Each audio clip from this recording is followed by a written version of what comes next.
नमस्कार, आप देख रहे हैं कशिश न्यूज में राकेश और बड़ी खबर पटना से आ रही, जहां पर आरजेडी कार्यालय के बाहर एक पोस्टर लगा है। पोस्टर में लिखा है बीजेपी के बटेंगे तो कटेंगे नारे पर पलटवार किया गया और लिखा गया है कि ना बटेंगे ना कटेंगे, हम तेजस्वी के साथ जुड़ेंगे। ये पोस्टर लगा है तेजस्वी यादव के जन्मदिन पर आरजेडी नेताओं ने ये पोस्टर लगाया। बता दें कि आज नेता प्रतिपक्ष तेजस्वी यादव का जन्मदिन है और उनके जन्मदिन पर पोस्टर लगाकर बीजेपी के कट्टर नारों का जवाब दिया गया है उनके कार्यकर्ताओं, उनके समर्थकों की तरफ से। और लिखा है तेजस्वी यादव के साथ इस पोस्टर में बीजेपी के बटेंगे तो कटेंगे नारे पर पलटवार करते हुए कि ना बटेंगे ना कटेंगे, हम तेजस्वी यादव के साथ जुड़ेंगे, इसका पोस्टर लगा है। तो आज नेता प्रतिपक्ष पूर्व उप मुख्यमंत्री तेजस्वी यादव का जन्मदिन है और इसी के साथ तेजस्वी यादव 34 साल के हो गए और अब तेजस्वी यादव के समर्थकों ने पोस्टर के जरिए न सिर्फ उन्हें बधाई दी है बल्कि बीजेपी को करारा जवाब भी दिया जा रहा है। और ये जवाब उन्हें भी दिया जा रहा है जो लगातार कट्टर नारों का समर्थन करते आ रहे हैं और वो नारे जनता के बीच गढ़े जा रहे हैं। सहयोगी आशुतोष जुड़े हुए जानकारी के साथ। आशुतोष, तेजस्वी यादव का जन्मदिन है, बधाई के साथ साथ बीजेपी वालों को मुंहतोड़ जवाब भी दिया जा रहा है। यह सिर्फ एक नेता बयान नहीं दे रहे हैं, बीजेपी की तरफ से अगर बात की जाए तो ना बटेंगे ना कटेंगे। अब क्या लगता है कि जो जवाब दिया गया है इस पर प्रतिक्रियाएं और भी कितनी हमलावर हो सकती है? और जिस तरह से देश में जो नए नारे गढ़े जा रहे हैं हिंदुत्व को लेकर और कट्टरवादी नारे जो लगाए जा रहे हैं, क्या लगता है ये राजनीति किस दिशा में जा रही है? क्या मैसेज जाएगा सोशल यहाँ पर सामाजिक लोगों के बीच? नहीं, बिल्कुल जन्मदिन का मौका है और जन्मदिन के मौके पर अपने अपने तरीके से बधाई दी जा रही है, लेकिन साथ ही साथ मैसेज भी देने की कोशिश की जा रही है।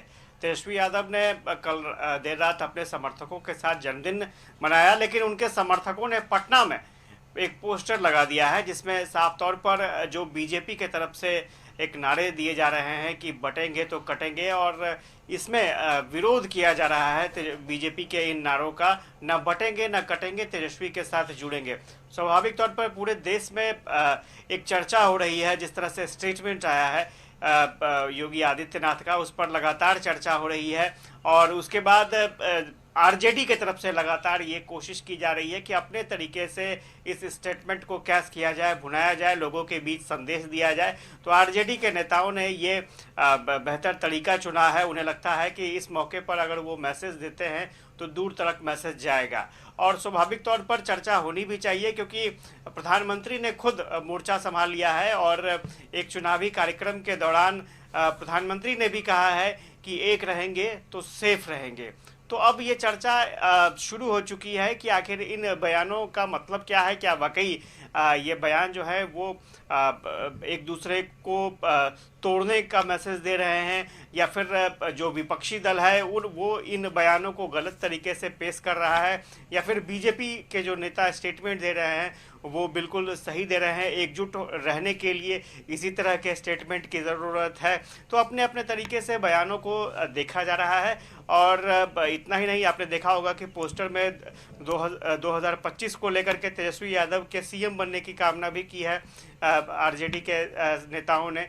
तो देखना दिलचस्प होगा कि आगे और किस तरह के रिएक्शन आते हैं। लेकिन फिलहाल जन्मदिन पर तेजस्वी यादव को जो उनके समर्थक हैं वो तोहफा भी दे रहे हैं, बधाई भी दे रहे हैं, लेकिन साथ ही साथ समाज में एक मैसेज भी देने की कोशिश कर रहे हैं कि अगर बेहतर तरीके से रहना है तो तेजस्वी यादव के साथ जाना होगा और बीजेपी के जो एजेंडे हैं उसके खिलाफ एक स्पेशल रणनीति बना करके तेजस्वी को सपोर्ट करना होगा। जी आशुतोष, क्या लगता है ये इस तरह के जो नारे गढ़े जा रहे हैं जनता के बीच, चुनावी सभा में भी इस तरीके के भाषणों का इस्तेमाल भी किया जा रहा है और गिरिराज सिंह तो यात्रा पर ही निकले हैं।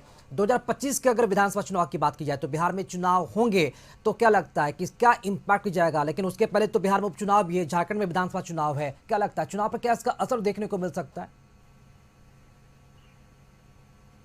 नहीं, बिल्कुल 2025 की बात आप छोड़ दें, उपचुनाव हैं और झारखंड में भी विधानसभा चुनाव हो रहे हैं, तो स्वाभाविक तौर पर ऐसे बयानों के जरिए गोलबंदी करने की कोशिश जरूर होगी और मुझे लगता है कि इसका असर भी देखने को मिलेगा। और अपने अपने तरीके से हर मंच पर जो महागठबंधन के नेता हैं या फिर बीजेपी के नेता हैं, अपने अपने तरीके से ज़रूर एजेंडे को पेश कर रहे हैं। अब देखना दिलचस्प होगा कि पब्लिक किन एजेंडों पर या फिर नारों पर भरोसा करती है, लेकिन इतना ज़रूर है कि अब ऐसे ऐसे नारे ज़रूर खोजे जा रहे हैं जिस पर चर्चा हो, बहस हो और लोग सोचने पर विवश हों कि आखिर इन नारों का मकसद क्या है, क्या जो नारे गढ़े जा रहे हैं नेताओं की तरफ से उनका क्या इम्पैक्ट है और क्या वाकई वजूद है उन नारों का, और उसकी सच्चाई को देखते हुए जो वोटर है वो फैसला लें। तो देखना दिलचस्प होगा कि इन नारों के बाद क्या असर होता है। और चूंकि 4 सीटों पर बिहार में उपचुनाव होने वाले हैं, तो इन उपचुनावों पर क्या असर पड़ता है उस पर भी सबकी निगाहें होंगी। तेजस्वी, यहाँ पर अगर बात की जाए आशुतोष, तो तेजस्वी यादव का जन्मदिन भी है, तो उनके जन्मदिन को लेकर क्या कुछ खास तैयारी भी की गई है पार्टी दफ्तर में कार्यकर्ताओं और समर्थकों की तरफ से उनके जन्मदिन को मनाने को लेकर? देखिए, फिलहाल तेजस्वी यादव बिहार में रहेंगे नहीं, क्योंकि उनका चुनावी कार्यक्रम तय हो चुका है। कल भी वो लगातार झारखंड में थे और एक उपचुनाव को लेकर के बेलागंज में भी उन्होंने सभा की थी। लेकिन आज का जो शेड्यूल है उनका, वो झारखंड में रहने वाले हैं। पलामू में, गढ़वा में उनकी चुनावी सभा होने वाली है और 3 ज़िलों में उनका कार्यक्रम पहले से तय है और वो गया से ही हेलीकॉप्टर से झारखंड जाएंगे और फिर वापस लौट करके गया ही आएंगे। तो पटना में उनका कार्यक्रम फिलहाल नहीं है। जो भी कार्यक्रम अगर होना भी है तो वो गया में होगा, क्योंकि कल रात में जो तस्वीरें सामने आई हैं निकल करके, उन्होंने अपने समर्थकों के साथ जन्मदिन मनाया है और आज भी वो शाम में गया में ही रहेंगे। तो मुझे लगता है कि जो भी कार्यक्रम होना है वो गया में ही होगा और उनके समर्थक गया ही पहुंचेंगे।